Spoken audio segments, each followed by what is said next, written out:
We'll call it to order. Thank you for coming today for the MSBU Gulf Harbors meeting. We'll start out with call to order and a roll call. I don't have the names right here. Here we do. Yeah, right here. Yep. So Annie, Chicky, you're here. Kevin, I'm here. Darlene, here. President's here. Frank, here. Steve, Here. Robert, Present. and Keith. All right. Hey, we have a full house. Okay. And we'll advance to the public comment. And I have Ken Miller first.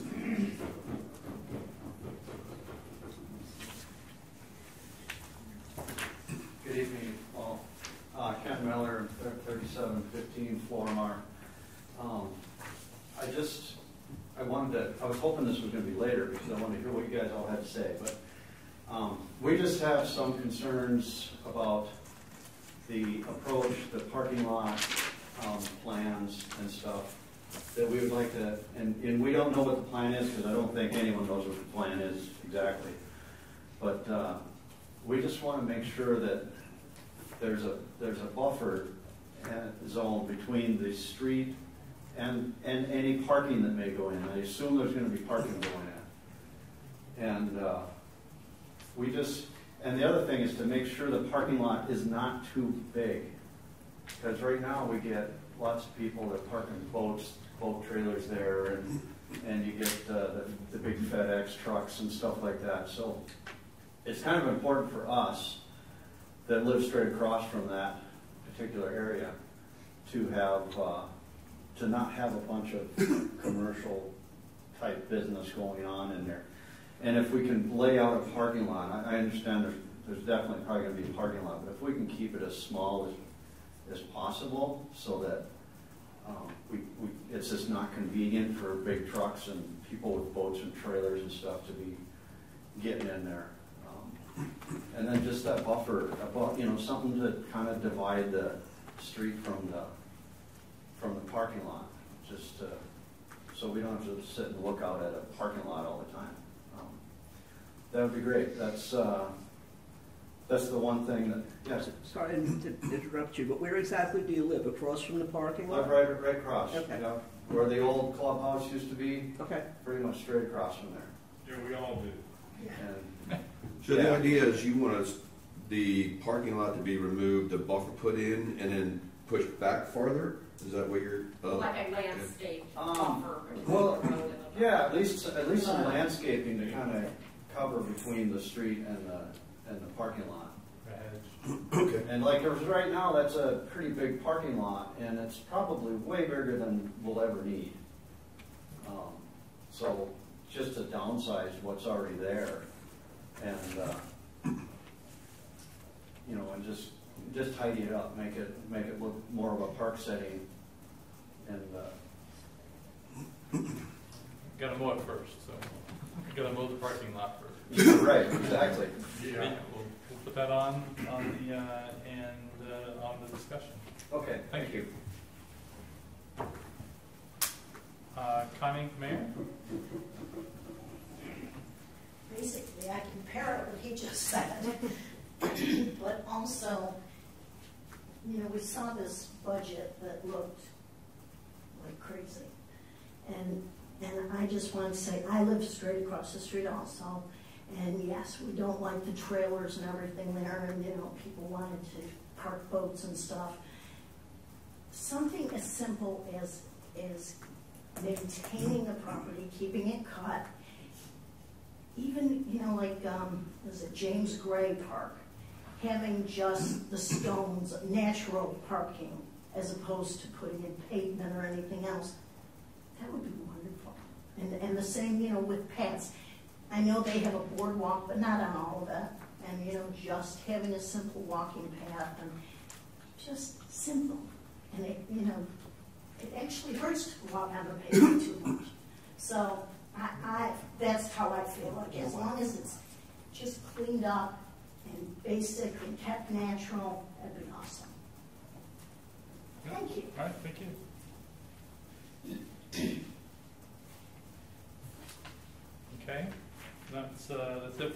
public comment. We'll go on to the minutes, I believe it is. Find my copy. We'll approve the minutes from last meeting. Did everybody get to review the minutes? Yeah, I move we approve the minutes as presented. Seconded. Okay. We have any, is there any further discussion on it, or? I think they're very well written. Yeah, nice job, guys. Okay, yeah, I agree. Okay, all in favor? Aye. Aye, okay, minutes approved.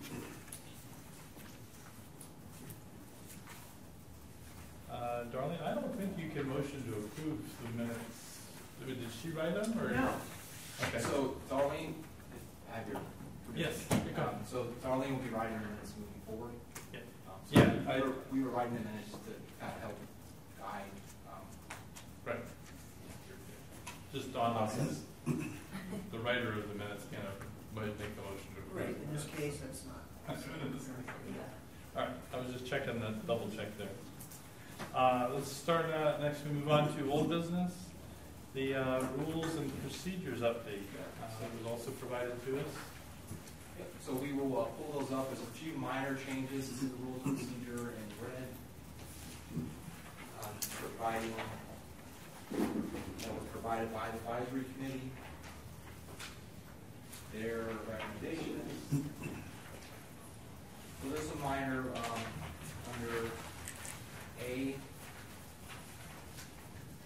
D1, just a minor correction on how that read. So no public comment shall be heard once a public comment is closed unless requested by a member of the advisory committee.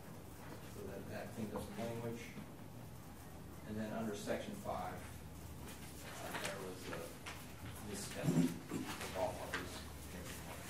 So those are the minor corrections. Okay. The major item is going to be future advisory committee members. How is that decided? And ultimately that's going to be determined by the rules and procedures, which you guys are writing. So we provided some direction on options at the last meeting. So that would be on kind of end of page 2. Keep going down. Okay, yeah, I can, yeah, we do. Yeah. So if you want those that are in the audience. So we provided some options. One option was using the supervisory election to do a ballot. And the other option was locating a third party to look at applications and then decide who the members would be based on the criteria that you guys determine, the type of qualifications for advisory committee members. So we were provided different guidance after I presented this to the department and county attorney. So there's a concern using the supervisory election if we were to do a ballot. They can do that. They can take they could just send out like a ballot and you would vote like you would like a normal election. But that's such a formal process that it kind of overrides what the intent of the advisory committee. That's a committee that's approved by the board. So it's intended to be a recommendation, not an election that's that form. There is a process that the advisory committee or the supervisor of elections does have, which may work, and it's kind of silly, but they do it for schools. So they'll, I put a document here. So they have a process in place where it's an online election, where you would say, okay, we have 1,800 members, 1,900 members of the MSBU. They would then create these numbers. If you want to scroll down.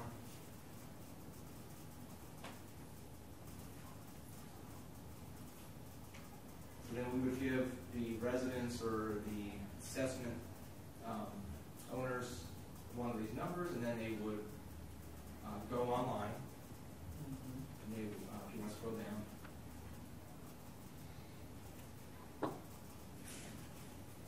You enter your number on the site,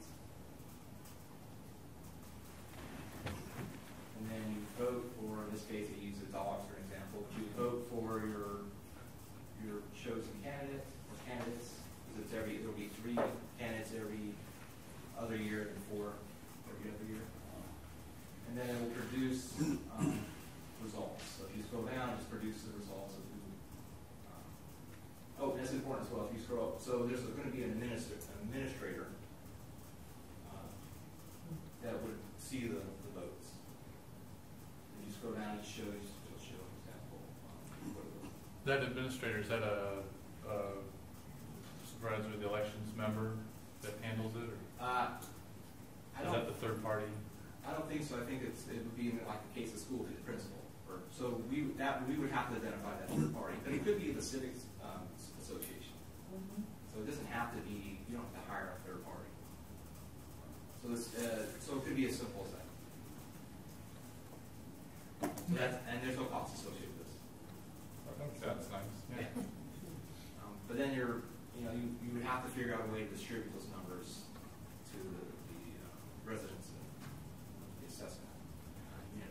And that would be a cost with mailing if you were to mail it, right? Which I think that's board. Is that the appropriate? Does it have to be a mail-in or can it be done online? You could email, but then you have to get all the email addresses of all the residents, or you could possibly so that you could do that, but it'd be kind of difficult. How about if I talk to Todd about that and see his recommendations, since he's such an IT genius? Yeah, if you were able to find out a way to do that. Okay, I'll look into it. You would want to quality control those numbers. We wouldn't want like to blast them out there. I'm sorry, who's Todd? Todd Cummings, he's the IT guy for GHCA. I'm not comfortable with having anything to do with the GHCA, since only 1,000 people are members, or 1,000 homeowners are members, as opposed to having the 1,900 who are funding this I park. can understand that, but it can be done separately.